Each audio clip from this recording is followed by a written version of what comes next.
ایک بار اندر کمار کا چھوٹا بھائی راج بھی دریائے جہلم کی لہروں سے کھیلتا آگے چلا گیا اور پھر کبھی لوٹ کر نہیں آیا۔ اندر کمار اس حادثے کو زندگی بھر نہ بھلا سکا۔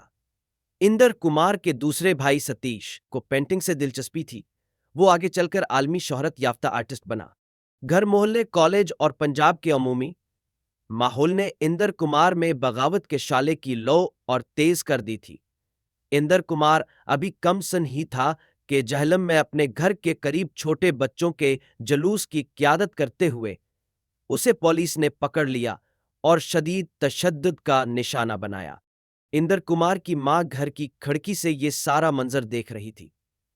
اندر کمار کو پولیس نے تشدد کا نشانہ بنایا ہی تھا، لیکن اسے ڈر تھا کہ گھر میں آ کر ماں کو پتہ چل گیا تو وہ اس کی مزید پٹائی کرے گی۔ اسے معلوم نہیں تھا کہ ماں یہ سارا منظر دیکھ رہی ہے اور اس کے گھر آنے کی منتظر ہے۔ وہ ڈرے ڈرے قدموں سے گھر کی طرف روانہ ہوا، مرکزی دروازہ کھولا اور چپکے سے اپنے کمرے میں جانے کے لیے سیڑھیاں چڑھنے ہی لگا تھا کہ اچانک اسے ماں کی آواز سنائی دی، اندر ادھر آؤ، اور اندر کمار کی سانس جیسے رک گئی۔ اندر نے جب واپس مڑ کر دیکھا تو اس کی ماں خوشی سے اس کو دیکھ رہی تھی۔ اس کی ماں نے اسے گلے لگایا اور اس کا ماتھا چوم لیا۔ جہلم میں سکول کی تعلیم کے بعد اندر کمار کو لاہور بھیج دیا گیا، جہاں وہ پہلے ہیلی کالج آف کامرس میں داخل ہوا اور پھر فارمن کرسین کالج سے ماسٹرز آف اکنامکس کی ڈگری حاصل کی۔ اسی کالج میں کمیونسٹ پارٹی کی اسٹوڈنٹ یونین میں اسے ایک مہربان خاتون سلطانہ کے ساتھ کام کرنے کا اتفاق ہوا۔ سلطانہ کو وہ تب سے جانتا تھا جب وہ نوجوان تھی اور اپنے والد کے ہمراہ جہلم میں رہتی تھی، جہاں اس کے والد محکمہ اتپاشی میں ملازم تھے۔ بعد میں سلطانہ کی شادی معروف ترقی پسند شاعر علی سردار جعفری سے ہوئی۔ اندر کمار کی خوش قسمتی تھی کہ علی سردار جعفری نے اسے اپنے حلقہ احباب میں شامل کر لیا، جس کی بدولت اس کا تعارف اس وقت کے معروف لکھنے والوں سے ہوا، جن میں معروف انقلابی شاعر ساحر لدھیانوی، ممتاز ناول نگار اور کہانی نویس کرشن چندر، ترقی پسند لکھاری بیشم ساہنی اور اردو کے سربلند افسانہ نگار راجندر سنگھ بیدی شامل تھے۔ کالج میں اس کے انگریزی کے استاد نے اس میں اردو شاعری سے محبت کی شمع جلائی، جس کی نرم روشنی تمام عمر اس کے ہمراہ رہی۔ اس استاد کا ذکر اندر کمار نے اپنی سوانح عمری میں بہت محبت اور عقیدت سے کیا ہے۔ اس استاد کی شخصیت تھی ہی ایسی من موہنی اور دل فریب۔ اندر کمار کے اس پسندید استاد کا نام فیض احمد فیض تھا۔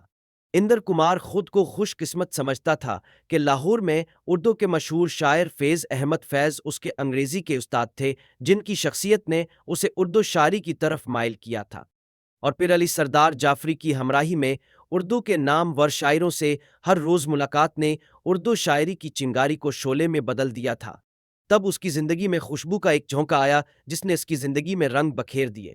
یہ اس کی ہم جماعت شیل تھی۔ شیل کے والدین کا گھر قلی میں تھا۔ وہ ایک حسین لڑکی تھی جو شعر و ادب کی رسیا تھی اور پنجابی اور انگریزی میں شاعری کرتی تھی۔ اندر کمار اسے بیاہ کر جہلم کے گھر میں لے آیا۔ اب سیاست کے میدان میں ہلچل پیدا ہو گئی تھی۔ اندر کمار کو فرنگیوں کے خلاف مزاحمت کی تڑپ اپنے والدین سے ورثے میں ملی تھی۔ اس کے والد فرنگیوں کے خلاف مزاحمت کی پاداش میں جیل جا چکے تھے۔ اب دوسری جنگ عظیم کا اختتام ہو رہا تھا اور آزادی کی جد و جہد میں تیزی آئی تھی۔ اندر کمار پڑھنے کے ساتھ سیاست کے میدان میں بھی متحرک تھا، جس کا واحد مقصد ہندوستان کو انگریزوں کے قبضے سے نجات دلانا تھا۔ اندر کمار نے کمیونسٹ پارٹی آف انڈیا میں شمولیت حاصل کی، لاہور اسٹوڈنٹس یونین کا صدر بنا اور پنجاب اسٹوڈنٹس فیڈریشن کا جنرل سیکریٹری منتخب ہوا۔ اندر کمار کو مزاحمت کی جدوجہد پر 2 دفعہ جیل جانا پڑا۔ اب اندر کمار لاہور میں یونیورسٹی کی تعلیم مکمل کرنے کے بعد عملی زندگی میں قدم رکھ چکا تھا۔ اس نے والد کے وکالت کے پیشے کے برعکس اپنا کاروبار شروع کرنے پر توجہ دی۔ پہلے جہلم اور پھر کراچی میں کاروبار کا آغاز کیا۔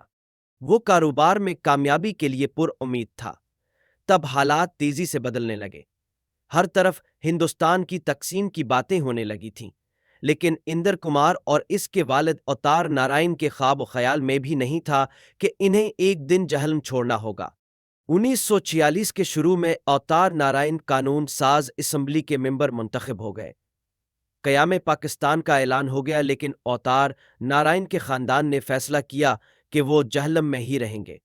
1947 میں ہندوستان تقسیم ہو گیا، لیکن اندر کمار کے والد اوتار نارائن جو قانون ساز اسمبلی کے ممبر منتخب ہو چکے تھے، ان کی خواہش اور ارادہ اپنی جگہ، لیکن حالات روز بروز مشکل ہوتے جا رہے تھے، اور پھر ایک دن انہوں نے اپنے جہلم والے گھر کو چھوڑا، اپنے پیارے شہر جہلم کو الوداع کہا اور دہلی چلے گئے۔ شاید قدرت اسے زندگی کے ایک نئے تجربے سے متعارف کرا رہی تھی۔ یہ 1958 کی بات ہے جب اندر کمار نے دوستوں کے اصرار پر دہلی الیکٹورل کالج کا الیکشن لڑا اور بلا مقابلہ جیت گیا۔ 1964 میں ایک بار پھر اسے کامیابی ہوئی، تب اندرا گاندھی کی سفارش پر اسے راجیہ سبھا کے لیے کانگریس کا ٹکٹ دیا گیا اور اندر کمار راجیہ سبھا کا ممبر منتخب ہو گیا۔ وہ اندرا گاندھی کے بہت قریب تھا، لیکن پھر سیاست میں ایک نیا موڑ آیا جب اندرا گاندھی نے انڈیا میں ایمرجنسی نافذ کر دی تھی۔ تب اندر کمار انفارمیشن منسٹر تھا۔ ایک روایت کے مطابق اندرا گاندھی کے بیٹے راجیو گاندھی نے سختی سے اندر کمار کو کہا کہ تمام نیوز بلیٹن کو سنسر کیا جائے۔ اندر کمار نے اس کی مخالفت کی اور راجیو کی بات ماننے سے انکار کر دیا اور وزارت سے استعفیٰ دے دیا۔ اسے ملکی منظر نامے سے ہٹا کر روس میں بطور سفیر تعینات کر دیا گیا۔ یوں اندر کمار 1976 سے 1980 تک روس میں رہا۔ ایک روز اسے خبر ملی کہ اس کے لاہور کے استاد اور معروف شاعر فیض احمد فیض روس آئے ہوئے ہیں۔ اندر کمار نے فیض کے روس میں قیام کے دوران کتنی ہی شعر و شاعری کی محفلوں کا انعقاد کیا۔ ان محفلوں میں فیض صاحب کو خاص طور پر مدعو کیا جاتا۔ 1989 میں اندر کمار لوک سبھا کا ممبر منتخب ہوا اور اس کے حصے میں امور خارجہ کی وزارت آئی۔ 1992 میں ایک بار پھر وہ راجیہ سبھا کا ممبر بنا اور اسے امور خارجہ کی وزارت دی گئی۔ اپریل 1997 میں اس وقت کے بھارت کے وزیر اعظم دیو گوڑا اعتماد کا ووٹ حاصل نہ کر سکے تو یونائیٹڈ فرنٹ کی مخلوط حکومت کی طرف سے وزارت عظمیٰ کا تاج اندر کے سر پر رکھا گیا۔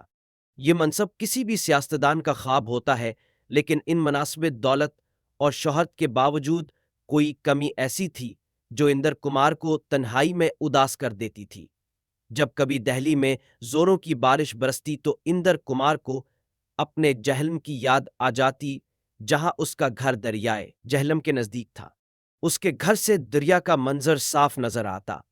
کیسا دل فریب منظر ہوتا جب بارش دریائے جہلم کے پانیوں پر برستی۔ وہ فرصت کے لمحوں میں اکثر سوچا کرتا کہ کیا وہ کبھی اس گھر کو دوبارہ دیکھ سکے گا؟ کیا کبھی جہلم کی فضاؤں، اس کی گلیوں اور اس کے لوگوں کے درمیان جا سکے گا؟ تب اچانک ایک دن اس کی خواہش پوری ہونے کا سامان بن گیا۔ یہ 1982 کا سال تھا۔ اندر کمار اور شیل نے جب پاکستان کی سرزمین پر قدم رکھا تو بیتے دن جیسے پھر سے جاگ اٹھے۔ اندر کمار کی عمر کا ایک حصہ لاہور میں گزرا تھا، جہاں قدم قدم پر یادوں کے سائے تھے، لیکن اندر کمار کا دل اپنے جہلم کو دیکھنے کے لیے بے تاب تھا، اور پھر وہ دن بھی آ گیا جب وہ جہلم جا رہا تھا۔ سب سے پہلے اس نے اپنا سکول دیکھا جہاں وہ سائیکل پر آیا کرتا تھا، اور پھر شمالی محلے میں اپنے گھر کے سامنے پہنچ کر اسے یوں لگا جیسے وقت نے بہت کچھ بدل دیا ہو۔ لیکن جیسے ہی وہ شیل کا ہاتھ پکڑ کر اپنے گھر کی دہلیز پار کر کے اندر آیا تو یوں لگا وقت پیچھے کو لوٹ گیا ہے۔ یہی گھر تھا جہاں وہ شیل کو بیاہ کر لایا۔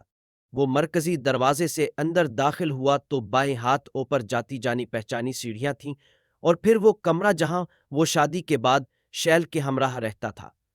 کمرے میں جا کر گئے دنوں کی یادوں نے اسے گھیر لیا تھا۔ اس نے چاہا کاش وقت رک جائے، لیکن وقت کبھی رکتا نہیں۔ اسے یہاں سے جانا ہی تھا۔ اب وہ شیل کا ہاتھ پکڑ آہستہ آہستہ سیڑھیاں اترنے لگا۔ وہ آخری سیڑھی پر پہنچا ہی تھا کہ اسے یوں لگا کسی نے اس کا نام لے کر آواز دی ہے۔ یہ آوازیں اس کے ماں باپ کی تھیں تو لاشعوری سے آ رہی تھیں۔ گجرال جیسا انسان، دو شخصیت، 2012 میں انتقال کر گیا۔